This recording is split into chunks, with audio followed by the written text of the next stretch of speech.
So it's time for another Rants and Review, but we're going to do this a little bit differently. We don't actually have the game directly in front of us because it's not out yet, but we did get a chance to check this game out during San Diego Comic-Con. The game we're talking about is Texas Chainsaw Massacre Slaughterhouse. This is an awesome game that plays through a couple boards. You have a downstairs and upstairs.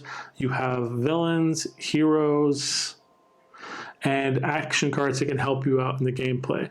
The way the game works is that you either play as the family from the Texas Chainsaw Massacre, or you play as trespassers, people who have found their way into this house and are now being hunted by Leatherface and his ilk.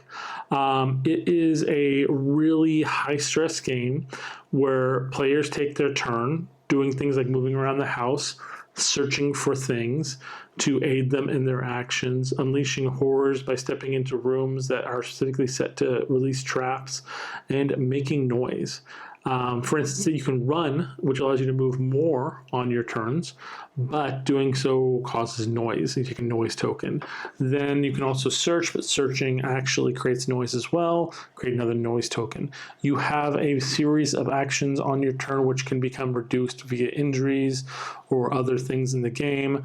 And at the end of your turn, you roll to remove noise. Anything that's left over, though, gets to go into the Sawyer's family to be able to use to activate their abilities, to move and attack, and so on and so forth. The name of the game, at least when we played it, was about basically trying to find a car and get out of there because you're stuck at the house, you're stranded. You have to search rooms to find fuel, find keys for certain colored cars, and car parts for certain colored cars. Once you've got a single item of fuel, a car part, and car key that corresponds to a certain color car, you can start looking for cars on the map, which is not guaranteed you're going to find one, or it could be a different color car than you need. But once you've found that, all the parts have to be on one player, and then they can basically activate the car.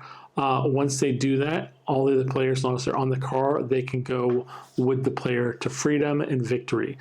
As the game progresses, the Sawyer family will basically be revealing more and more and unlocking more and more characters by using their abilities and their noise tokens as action tokens to basically become more and more of a threat, making the game harder and harder as time goes on. It is a very, very high action, high stress game, but incredibly fun. So if you're looking for something that allows you to play the villain, also playing, against your friends, while also allowing some players to actually play together to win, this is a really good option. And it's actually an amazing license and use of the IP to create a solid playthrough. This is going to be a great game for Halloween game nights. So hopefully you guys pick this one up when it comes out. We'll see you guys next time.